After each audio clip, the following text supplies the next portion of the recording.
Vamos lá, galera, dando continuidade ao nosso curso de normas da corregedoria. Agora nós vamos tratar do capítulo 3, ok? E o capítulo 3, vamos iniciar a nossa conversa pela seção 1 dos ofícios de justiça em geral, as disposições iniciais do capítulo 3. Então é bem interessante a gente entender o seguinte, a priori, entender o seguinte, que o capítulo 3, ele trata de regras, né, de disposições que são válidas para todos os tipos de ofícios de justiça, ou seja, por isso que fala ofícios de justiça em geral, ou seja, todos os tipos, tá bom?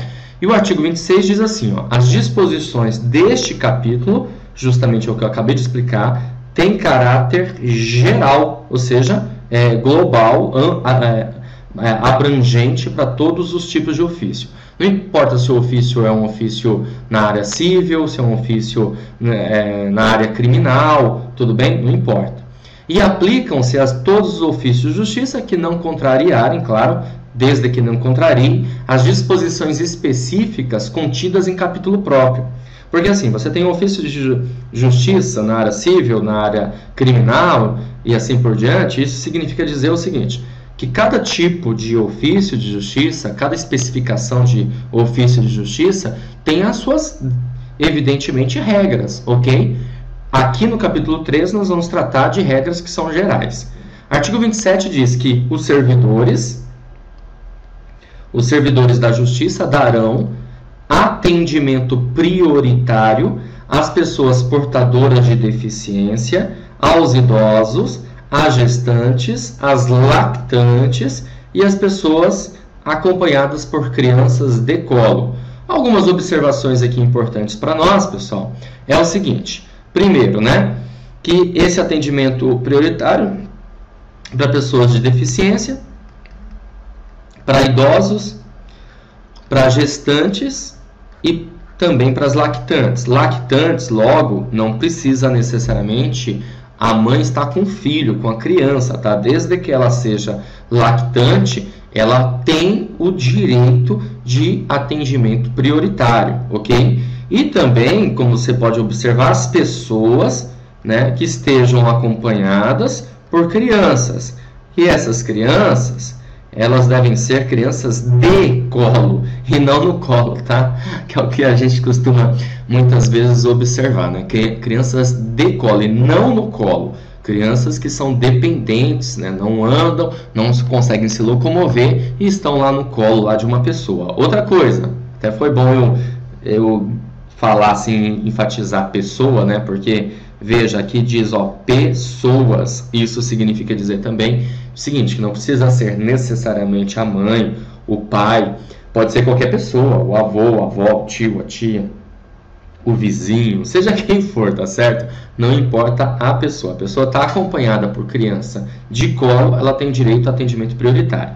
Mediante garantia de lugar privilegiado, é isso que essas pessoas terão, né? Direito, né? Ó, garantia de lugar privilegiado em filas, tá? Então uma fila especial para essas pessoas, distribuição de senhas com numeração adequada ao atendimento preferencial, alocação de espaço de atendimento exclusivo no balcão, então sempre tem, você já deve ter observado, eu acho que isso aqui não tem muito segredo, né? Você já observou que em bancos ou locais públicos tem sempre um local lá exclusivo para atendimento às pessoas portadoras, né, de deficiências, né?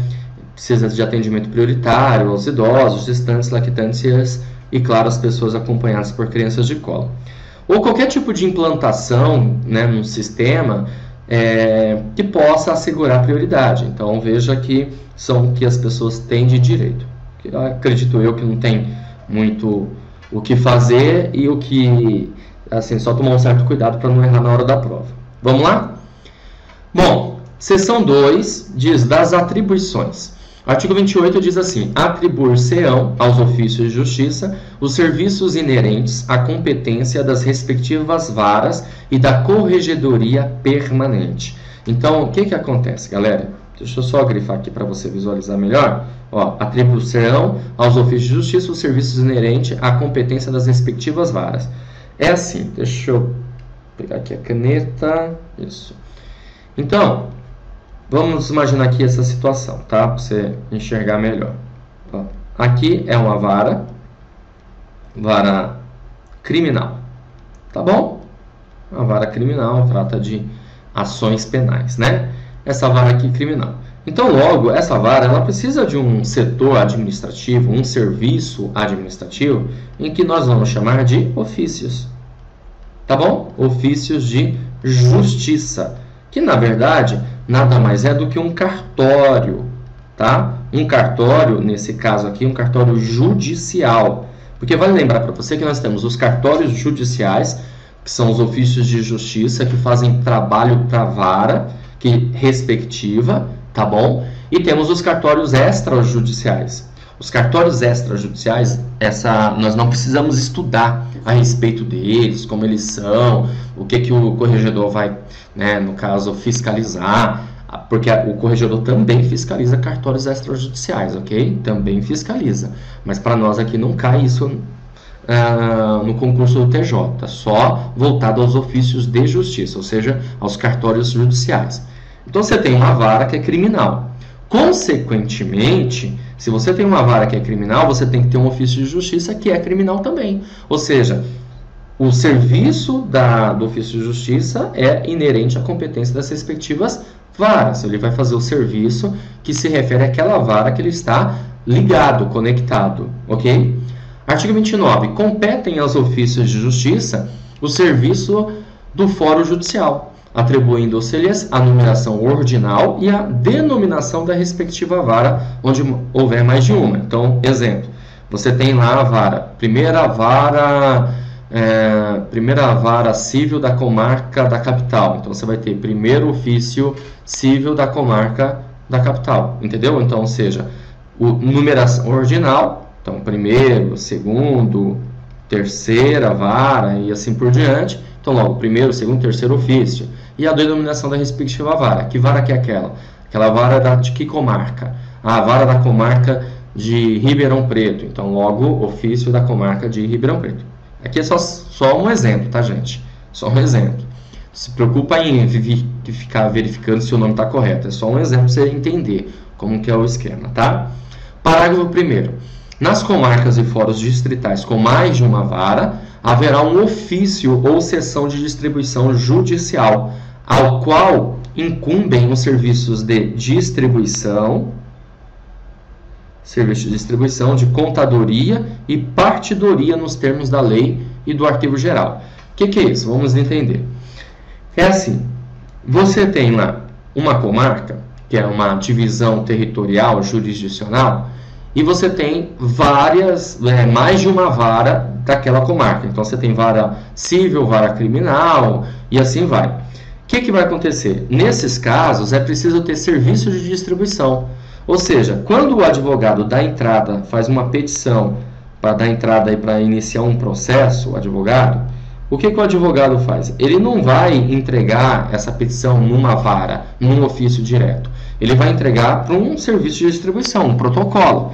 Esse serviço de distribuição vai fazer exatamente isso que o nome já diz, ó, distribuir para as suas respectivas varas, ok? Aquele processo se refere a quê? É um processo na área civil? É um processo de infância e juventude? É um processo sobre herança? Então ele vai encaminhar, ele vai distribuir para as respectivas varas, né, de acordo com essa petição, de acordo com esse processo, ok? Então vai ter um serviço de distribuição, que é esse caso. O serviço de contadoria é o seguinte, é que existe um setor de contabilidade que faz contas, esse o nome já diz, né? Contadoria, faz contas no que se refere a taxas, a valores que devem ser pagos pelas pessoas, por exemplo, a pensão alimentícia, qual que é o valor? Então tem que ter um serviço de contadoria que vai fazer a conta disso, ok? Partidoria está relacionada aqui a partilhas, a bens, tá bom? Partilhas a bens, ok? E nas comarcas em que existe uma única vara e um único ofício de justiça, a este competem as atribuições dos serviços de distribuição, de contadoria e partidoria. Ou seja, tem uma única vara, então, esse único ofício de justiça, então ele vai fazer todo esse serviço de distribuição, de contadoria, de partidoria. Beleza? Vamos caminhar. Olha só, já apareceu uma questãozinha aqui para a gente resolver, e a questão diz assim, ó. As disposições deste capítulo têm caráter geral e aplicam-se a todos os ofícios de justiça, no que não contrariarem as disposições específicas contidas. Assinado. Olá pessoal, estamos chegando na reta final do concurso do TJ São Paulo, escrevente técnico judiciário, e eu coloquei aqui para você, disponibilizei uma pequena parte aí dos vídeos que eu tenho da matéria de normas da corregedoria, com questões comentadas e toda a teoria também em vídeo e também em PDF. Se você quiser adquirir todo o curso de normas da corregedoria, você vai pagar somente R$ 29,90 e terá todo o material em PDF, mais toda a teoria gravada em vídeo e também questões comentadas em vídeo também para você, ok? Por apenas R$ 29,90. Agora, se você quiser adquirir todo o curso completo com teoria e questões em PDF e mais bônus de vídeos de questões comentadas, você vai pagar apenas 3 parcelas de R$ 29,97 nessa reta final para o concurso do Tribunal de Justiça. Esse curso completo abrange as matérias de português, raciocínio lógico, matemática, informática, todos os direitos, ok? Direito constitucional, administrativo, penal, processo penal e, claro, obviamente, também normas da corregedoria, além de atualidades e estatuto da deficiência. Então, todo o material disponível para você em PDF, mais alguns bônus, alguns vídeos de questões comentadas das matérias, ok? Bom, para você acessar e adquirir o curso preparatório nesse momento, basta você clicar no link que aparecerá para você na descrição ou na barra de comentários, e dessa forma você será redirecionado ao site Vencendo Concursos para adquirir tanto o curso somente normas, se assim for o seu desejo, ou o curso completo de teoria e questões para o concurso de escrevente técnico judiciário, tá bom? Bom, eu fico aguardando você, ó, do outro lado da plataforma.